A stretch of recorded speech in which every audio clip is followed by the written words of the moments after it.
Before we dive into one of South America's lesser-known yet fascinating cultural transformations, don't forget to like, share, and subscribe to stay informed about unique global stories that rarely make the headlines. Today, we're uncovering an unexpected chapter in Bolivian history: the rise of Islam in a deeply Catholic and indigenous cultural landscape. This isn't just about migration or religious diffusion. This is about transformation, coexistence, identity, and the surprising spiritual tapestry of the Andes. When one thinks of Bolivia, the imagery that often comes to mind involves the vast, otherworldly salt flats of Uyuni, the vibrant colors of Quechua and Aymara traditional clothing, and the towering peaks of the Andes that carve through the heart of the country.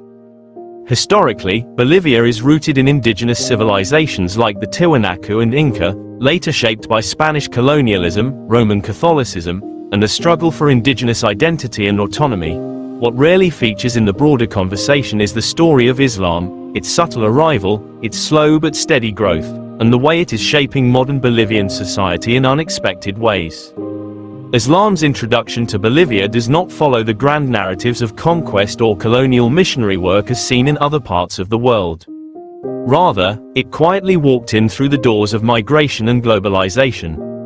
While Bolivia has never experienced the kind of Muslim migration seen in North America or parts of Western Europe, the seeds of Islam were planted through trade routes, occasional migration from the Middle East, and more recently, a wave of indigenous Bolivians converting to Islam. In the early 20th century, a small but notable number of Arab immigrants, mainly from Palestine, Lebanon, and Syria, arrived in Latin America due to political turmoil and economic hardship.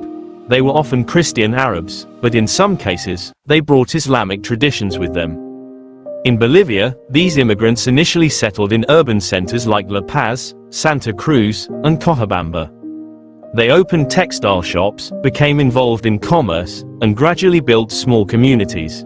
However, the presence of Muslims during these early years remained marginal, and Islam did not yet take root beyond these small diaspora groups.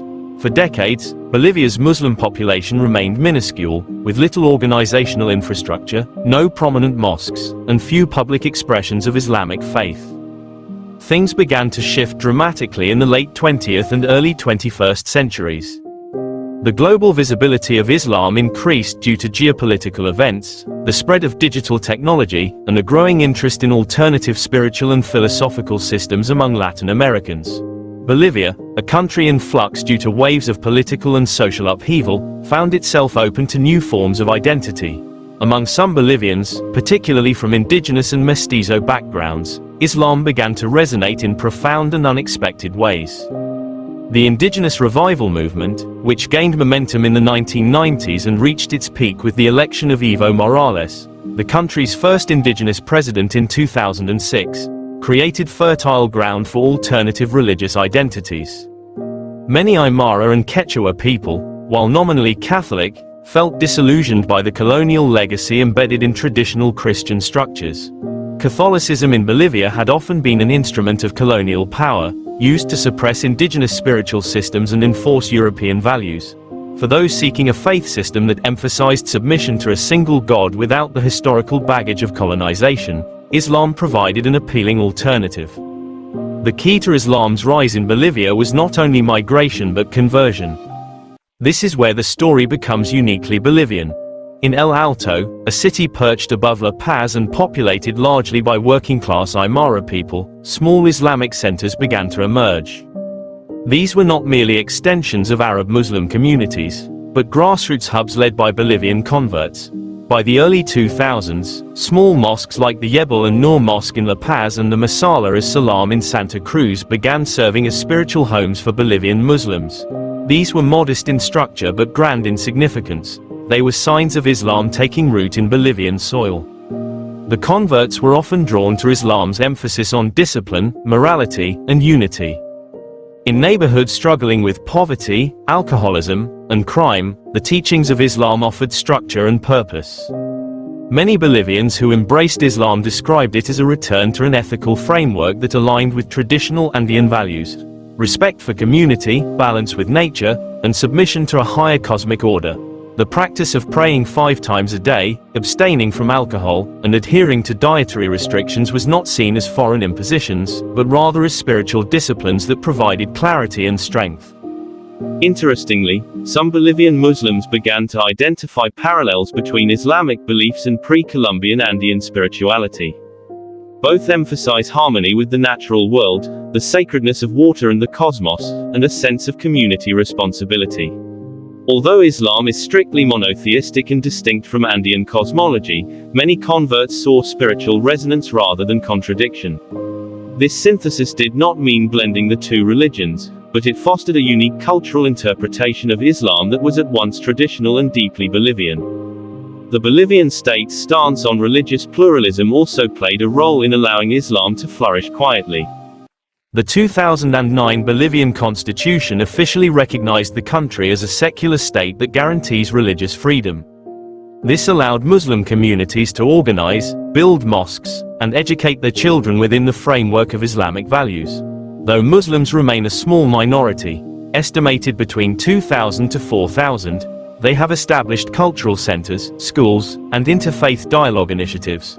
One such effort is the Bolivian Islamic Center in Santa Cruz, which offers Arabic classes, Quranic studies, and social outreach programs. The internet has also played a pivotal role in connecting Bolivian Muslims with the broader global ummah. Online sermons, YouTube lectures, Islamic social media influences, and digital Quran translations have made it easier for Spanish-speaking Muslims to learn about their faith without needing to rely solely on local resources.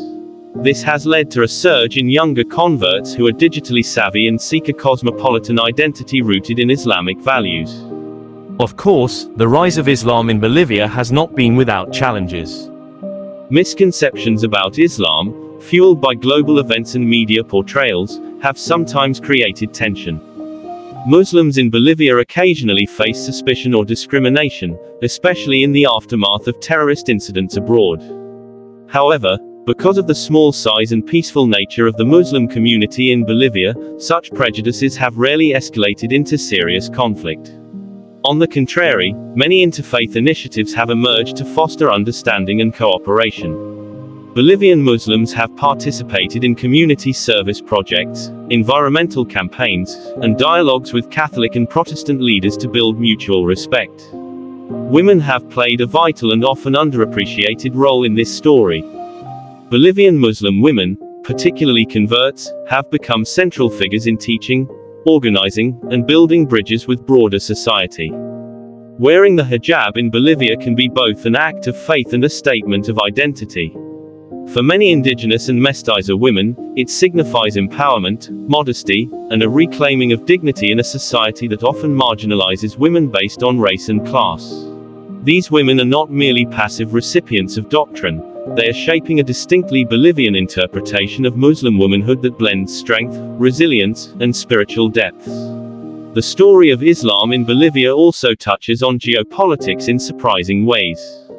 Iran and Saudi Arabia have occasionally supported local Islamic centers through literature, scholarships, and religious delegations.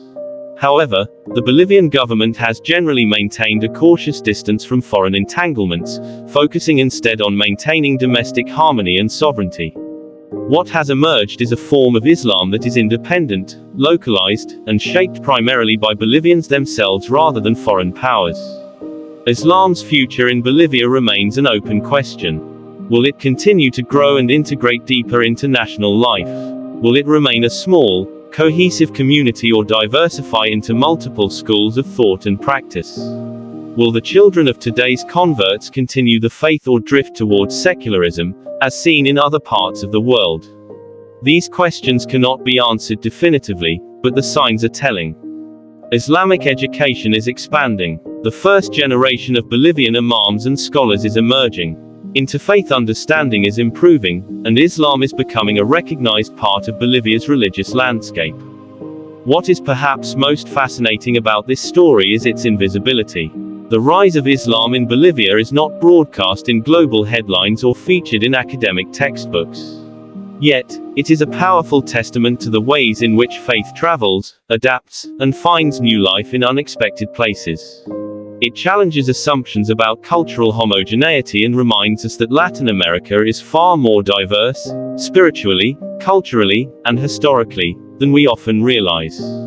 As Bolivia continues to navigate questions of national identity, multiculturalism, and social justice, the Muslim community, though small, offers a unique lens through which to understand these broader shifts. Their presence invites deeper reflection on what it means to belong, to believe, and to build a future rooted in both tradition and transformation. So the next time you think of Bolivia, let your mind wander beyond the Andes and the coca fields, beyond the political slogans and indigenous protests. Think also of the quiet prayers at dawn, the rhythmic recitation of the Quran in a highland home, the gentle rustle of a hijab in the winds of El Alto. These, too, are part of Bolivia's living story. And remember, if you found this exploration insightful, don't forget to like, subscribe, and share. Because history, especially the hidden kind, deserves to be seen and heard.